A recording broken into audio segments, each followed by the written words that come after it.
ಮನೆಗಳು ಬಿದ್ದಿದ್ದಾವೆ, ಎಷ್ಟೆಲ್ಲ ತೊಂದರೆಗಳಾಗಿದ್ದಾವೆ? ನಿನ್ನೆ ಆಗಿರುವಂಥ ಭಾರಿ ಮಳೆಗೆ ಆ್ಯಕ್ಚುಲಿ ರಸ್ತೆಗಳಲ್ಲೆಲ್ಲ ನೀರು ಬಂದಿತ್ತು. ಕಮರ್ಷಿಯಲ್ ಕಾಂಪ್ಲೆಕ್ಸಸ್ಗಳಲ್ಲೆಲ್ಲನೂ ಕೂಡ ಬೇಸ್ಮೆಂಟಲ್ಲಿರುವಂಥ ಎಲ್ಲ ಕಾಂಪ್ಲೆಕ್ಸಸ್ಗಳಿಗೆ ಸುಮಾರು ಅಂಗಡಿಗಳಿಗೆ ನೀರು ಹೋಗಿದೆ. ಅದಲ್ಲದೆ ಮನೆಗಳಲ್ಲೂ ಕೂಡ ನೀರು ಹೋಗಿದೆ. ಅದನ್ನು ನಿನ್ನೆ ರಾತ್ರಿನೇ ಪರಿಶೀಲನೆ ಮಾಡಿದ್ದೀವಿ. ಸುಮಾರು ಒಂದು 7 ಮನೆಗಳು ಬಿದ್ದಿದ್ದಾವೆ. ಅವರನ್ನು ಆಲ್ರೆಡಿ ಸ್ಥಳಾಂತರ ಮಾಡಿದ್ದೀವಿ. ನಿನ್ನೆ ರಾತ್ರಿನೇ ಮಾನ್ಯ ಜಿಲ್ಲಾಧಿಕಾರಿಗಳ ಒಂದು ನಿರ್ದೇಶನದಂತೆ ಕಾಳಜಿ ಕೇಂದ್ರವನ್ನು ಕೂಡ ನಾವು ನಮ್ಮ BCM ಹಾಸ್ಟೆಲಲ್ಲೂ ಕೂಡ ಪ್ರಾರಂಭ ಮಾಡಿದ್ವಿ. ಅಲ್ಲೆಲ್ಲ ರೆಡಿ ಮಾಡ್ಕೊಂಡಿದ್ವಿ. ಕೆಲವು ಜನ ತಮ್ಮ ಸಂಬಂಧಿಕರ ಮನೆಗೆ ಬೇರೆ ಕಡೆ ಮನೆ ಇರುವಂಥಲ್ಲಿ ಅವರು ಶಿಫ್ಟ್ ಆಗಿದ್ದಾರೆ. ಯಾವುದೇ ರೀತಿ ಜೀವಹಾನಿ ಕಡೆ ಯಾವುದೂ ಸಂಭವಿಸಿಲ್ಲ.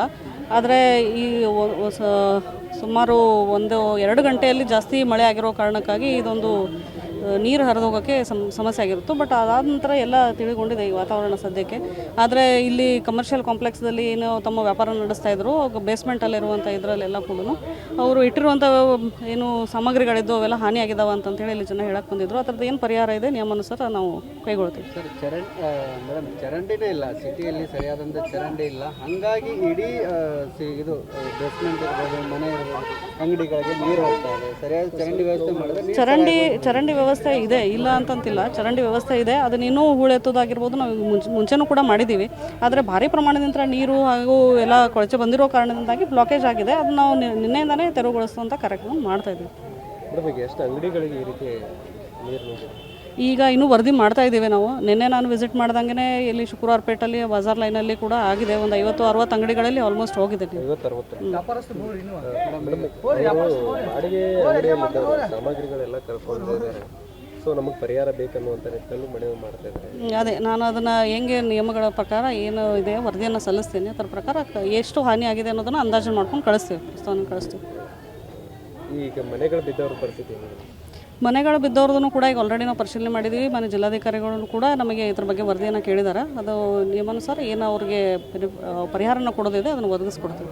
ಕೆಲವೊಂದಿಷ್ಟು ಕಡೆ ಒತ್ತುವರಿ ಆಗಿರುವಂಥದ್ದು ಕೂಡ ಇದಕ್ಕೆ ಪದೇ ಈ ರೀತಿ ಆಗೋ ಕಾರಣ ಒತ್ತುವರಿ ಅಂತ ಹೇಳ್ತಾ ಇದ್ದಾರೆ. ನಾನು ಅದನ್ನು ಪರಿಶೀಲನೆ ಮಾಡಬೇಕು. ಒಂದು ಸರ್ವೆ ಮಾಡಿಸಿ ಪರಿಶೀಲನೆ ಮಾಡಿ ಒತ್ತುವರಿಯನ್ನು ತೆರವುಗೊಳಿಸುವಂಥದ್ದು ಮಾಡ್ತೀವಿ. ಚರಂಡಿ ವ್ಯವಸ್ಥೆ ಸರಿಯಾಗಿಲ್ಲ. ಚರಂಡಿ ವ್ಯವಸ್ಥೆ ಇದೆ. ಅದೇ ಹೂಳು ಎತ್ತೋದು ಆಗಿರ್ಬೋದು. ಇನ್ನು ಏನು ಬ್ಲಾಕೇಜಸ್ ಆಗಿದ್ದಾವೆ ಅದನ್ನೇ ಕ್ಲಿಯರ್ ಮಾಡಬೇಕು. ಮತ್ತು ಇನ್ನೆಲ್ಲ ಕಡೆ ಡ್ರೈನ್ಸ್ ಅವಶ್ಯಕತೆ ಇದೆ. ಅದನ್ನು ಒಂದು ಪರಿಶೀಲನೆ ಮಾಡ್ತೀವಿ.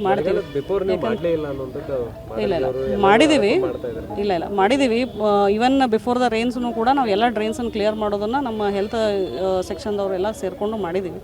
ಆದರೆ ಏನು ನಾಲೆಯಿಂದ ಏನು ಮುರ್ಕಿಮಾವಿ ನಾಲೆ ಏನಿದೆ ಅಲ್ಲಿಂದ ನೀರು ಜಾಸ್ತಿ ಬಂದಿರೋದ್ರಿಂದ ಇದು ಸ್ವಲ್ಪ ಪ್ರಾಬ್ಲಮ್ ಆಗಿದೆ.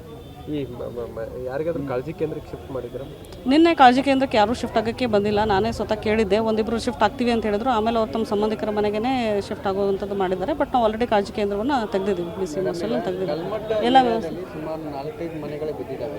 ಅವ್ರು ಬಾಡಿಗೆ ಮನೆಯಲ್ಲಿದ್ದಾರೆ, ಮನೆಗಳು ಇಲ್ಲ ಅಂತವ್ರು ಕೂಲಿ ಕೆಲಸ ಮಾಡಿ ಬದುಕು ಕಟ್ಕೊಂಡಿದ್ದಾರೆ. ಈಗ ಅವ್ರನ್ನೇನಾದ್ರೂ ನೀವು ಅಲ್ಲಿ ಕಾಳಜಿ ಕೇಂದ್ರಕ್ಕೆ ಇಲ್ಲ, ಅವ್ರು ಯಾರು ಕಾಳಜಿ ಕೇಂದ್ರಕ್ಕೆ ಶಿಫ್ಟ್ ಆಗೋಕ್ಕೆ ಅಂದರೆ ಅವ್ರು ತಮ್ಮ ಸಂಬಂಧಿಕರ ಮನೆಗೇ ಹೋಗ್ತೀನಿ ಅಂತ ಹೇಳೋದಕ್ಕೆ ಯಾರನ್ನೂ ಶಿಫ್ಟ್ ಮಾಡಿಲ್ಲ. ಇನ್ ಕೇಸ್ ಯಾರು ಶಿಫ್ಟ್ ಆಗ್ತಾರೆ ಅಂತಂದರೆ ಇಟ್ ಇಸ್ ಓಪನ್. ನಮ್ಮ ಸ್ಟಾಫ್ ಕೂಡ ಇದ್ದಾರೆ. ತೆಗೆದಿದೆ. ಎಷ್ಟು ಒಂದಿದೆ ಮೇಡಮ್? ಹಾಂ, ಒಂದಿದೆ. ಮತ್ತೆ ಅವಶ್ಯಕತೆ ತಕ್ಕಂಗೆ ಮತ್ತೆ ಎಲ್ಲಿ ಎಷ್ಟು ಕಾಳಜಿ ಕೇಂದ್ರಗಳನ್ನು ಮಾಡಬೇಕು ಅನ್ನೋದನ್ನು ನೋಡಿಕೊಂಡು ಇದು ಮಾಡ್ತೀವಿ. ಸ್ಕೂಲ್ ಮಕ್ಕಳ ದಾಖಲೆಗಳೆಲ್ಲ ಕೊಚ್ಕೊಂಡು ಹೋಗ್ಬಿಟ್ಟಿದ್ದಾವೆ. ಅದರ ಬಗ್ಗೆ ನಾನು ಚರ್ಚೆ ಮಾಡಿ ಅದನ್ನೇ ಮತ್ತೆ ಹೆಂಗೆ ರಿಕವರ್ ಮಾಡ್ಕೋಬೇಕು ಅನ್ನೋದನ್ನು ನೋಡ್ತೀವಿ. ಯಾಕಂದರೆ BOS ಅವ್ರ ಜೊತೆ ಚರ್ಚೆ ಮಾಡ್ತೀವಿ. ಮೇಡಮ್, ಇನ್ನೊಂದೇನೋ ದೊಡ್ಡಕೆರೆಗೇನೋ ನೀರು ಹೋಗ್ತಿತ್ತಂತೆ, ಅದೇ ಅದ್ರ ಬಗ್ಗೆ ಹೇಳ್ತಾ ಇದ್ದಾರೆ. ನಾನು ಅದ್ರ ಬಗ್ಗೆ ಅಷ್ಟೊಂದು ಮಾಹಿತಿ ಇಲ್ಲ. ನಾನು ಏನಿದೆ ನೋಡ್ಕೊಂಡು ಅದನ್ನು ಸರಿಪಡಿಸ್ತೀನಿ.